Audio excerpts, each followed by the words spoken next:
గంజాయి సాగులో Andhra Pradesh top. NCB report చెప్తోంది.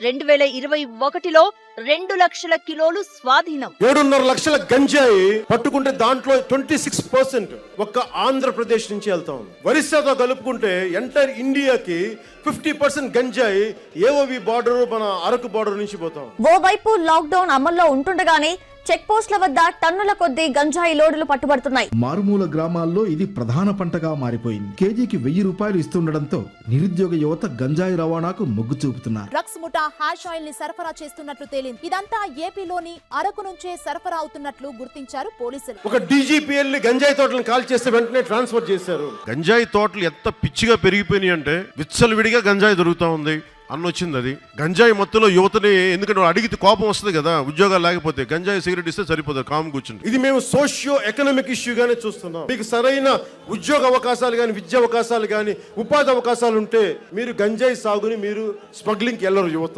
జనసేన వస్తే గంజాయి సాగుని కట్టడి చేస్తాం. గంజాయి మత్తులో పడితే ఏం జరుగుతుందంటే మీ మొత్తం అవయవాలన్నీ నాశనం అయిపోతాయి. దయచేసి గంజాయి మత్తులో ఎవరన్నా ఉంటే, ముఖ్యంగా యువత, గంజాయి మత్తులో పడకండి.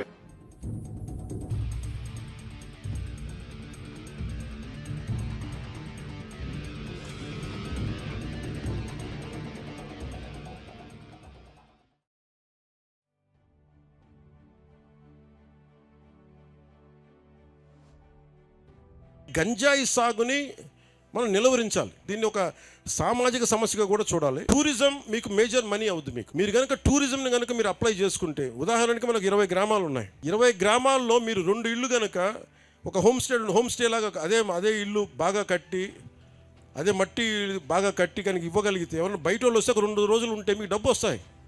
మీ చిన్న చిన్న గ్రామాలకి డబ్బు వస్తాయి.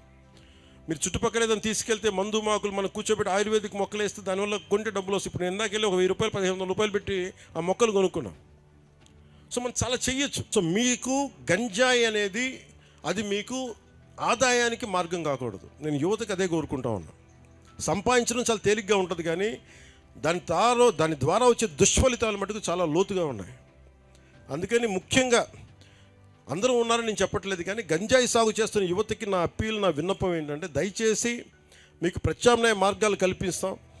దాన్ని కొంచెం మీరు ఆలోచించి దాన్ని దయచేసి ఎంకరేజ్ చేయకుండా మీరు దృష్టిలో ఉంటారని నేను మీకు వేడుకుంటా ఉన్నాను. మీరు కూడా సర్పంచ్ కాబట్టి నేను కూడా ఈ గంజాయి వైపు వెళ్ళకుండా చూడండి. అదొకటి నా రిక్వెస్ట్. ఒకటి, ఎందుకంటే అది అన్నిసార్లు పోలీసులతో గొడవ పెట్టుకుంటే అయ్యేది కాదు. మీరు మనసులోంచి రావాలి.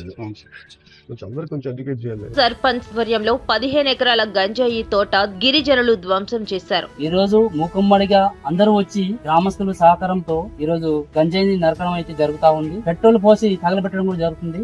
గతంలో ఒక 2 ఏళ్ల కిందట చూసుకున్నట్లయితే ఈ చుట్టుపక్కల కొండలన్నీ కూడా గాంజాతో నిండిపోయి ఉండేవి.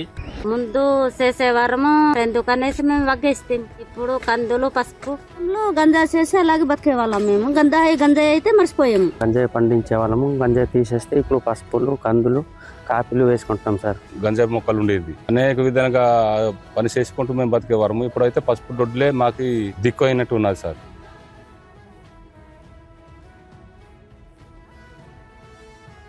డ్రోన్ కెమెరాస్ తోటి గంజాయి పంటను గుర్తించి దాన్ని ధ్వంసం చేయడం, గంజాయి సాగుకు బదులుగా పసుపు, అలాగే ఇలాంటి పంటలన్నీ కూడా కాఫీలు కానీ, అలాగే స్పైసెస్ కానీ ఇవన్నీ పండించే వాటి విత్తనాలు పంచడం, అలాగే వాటిని సాగు చేయడం, గిరిజన యువత కోసం స్వయం ఉపాధి కోసం స్కిల్ డెవలప్మెంట్ కోర్సులో ట్రైనింగ్లు ఇప్పించడం ద్వారా ఉపాధి కల్పించడం, టూరిజంని డెవలప్ చేయడం, అలాగే పాడేరు జిల్లా ఆసుపత్రిలో డీ అడిక్షన్ సెంటర్ని ఏర్పాటు చేసి గంజాయికి బానిసలైన వారికి వైద్యం ఇప్పించడం, అల్లూరు జిల్లా పోలీసులు తరచుగా గ్రామాల్లో పర్యటించి గంజాయి వల్ల కలిగే ఈ దుష్ఫలితాలని ప్రజలందరికీ వివరించి దూరంగా వారందరినీ ఉండేటట్లు సరైన అవగాహన కల్పించడం, మాదక ద్రవ్యాలకి దూరంగా ఉండి మీ భవిష్యత్తుని బంగారుమయం చేసుకోమని మనస్ఫూర్తిగా కోరుకుంటున్నాను.